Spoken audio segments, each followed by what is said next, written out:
Retourmat, c'est une société de recyclage de matelas. Donc on récupère tous les matelas qui sont présents dans les centres de tri pour les revaloriser. On a commencé donc cette année, donc on atteint déjà les 160 000 matelas par an. Et à terme, en poussant la machine dans ses derniers retranchements, on atteindra les 750 000 matelas par an. Nous sommes actuellement 20 personnes. On reçoit donc 21 centres de tri répartis sur le bassin méditerranéen qui nous envoient des camions. Les camions sont remplis de 250 matelas, à savoir 4,5 tonnes par camion. Ensuite, ils sont déchargés, chaque matelas sont mis sur des convoyeurs et suit un circuit bien précis. Ils vont être fragilisés dans une chambre de cutting où des lames de scie vont aller contourner le matelas sur 3 côtés. Ensuite, ça va permettre de desservir les tables de travail de station, où là, les opérateurs vont être amenés à ouvrir le matelas comme un livre et aller récupérer la matière pour la placer dans les convoyeurs et l'isoler dans un lieu bien prédéfini.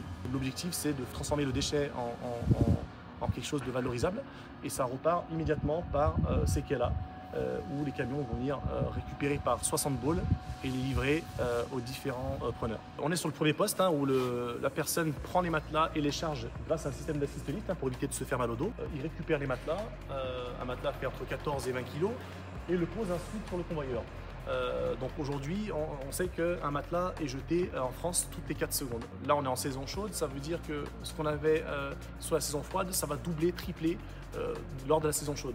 Le textile sale, ça va alimenter les fours. En général, ces sociétés de cimenterie ou de torréficateurs de café, par exemple, qui ont besoin de faire fonctionner 24 heures sur 24 les fours. On a la partie ressort en sachet, donc c'est de l'acier, d'accord. Donc ça va prendre refuge dans les métallurgies, entreprises de métallurgie, qui font refondre ça et fabriquent de nouveaux matériaux. De textiles propres, ça trouve refuge dans les sociétés de textiles où c'est réfiloché pour être réutilisé en tant que nouveau textile. On a aussi de la laine, on l'utilise en tant que paillage ou bien isolation, mais ça peut également servir de fertilisant pour les terrains agricoles, parce qu'effectivement dedans on trouve de l'azote. La mousse, donc c'est ce qui est le plus valorisé ici, on le réutilise pour les panneaux acoustiques ou pour des plaques anti-chute ou amortisseurs de terrains de aire de jeu, mais également pour les terrains de foot, ça peut être utilisé. Aujourd'hui, ce qu'on vise essentiellement, c'est éviter le taux d'incinération et l'enfouissement, d'accord. On veut atteindre les 0%. On n'a pas trop le choix de prendre des décisions dès maintenant parce que dans un futur proche, nous allons avoir un volume qui va augmenter. Parce que les habitudes des personnes ont changé. Aujourd'hui, on est dans l'ordre de 7-8 ans pour changer un matelas, alors qu'à l'époque, c'était entre 10 et 15 ans.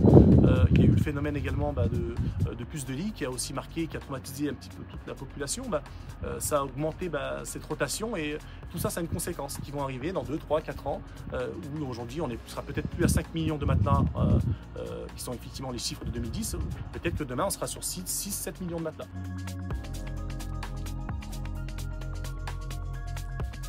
Pourquoi l'Aveyron? Parce que déjà par rapport au site qui est un peu insolite, avec ses dimensions hors normes de 6 mètres carrés, avec une hauteur sous plafond de 9,80 m, un site qui a une proximité immédiate avec la 75. On a aussi la proximité avec l'Espagne qui est pas mal aussi parce que ça nous permet d'atteindre d'autres marchés. Aussi, on a développé, vous avez dû voir là-bas, une cuve baissant, c'est de l'essence vert. Donc nos camions vont bientôt conduire non plus à l'essence mais seront alimentés en essence vert. Ce qui permettra de limiter grandement cette empreinte carbone et aller toucher d'autres marchés plus loin qui à l'époque n'étaient pas possibles avec l'essence. Aujourd'hui, on arrive à développer des solutions locales, notamment en Saint-Afrique, pour la laine avec Filature Colbert. L'objectif, c'est vraiment de trouver au fur et à mesure des personnes qui sont en proximité pour aller chercher cette neutralité de carbone.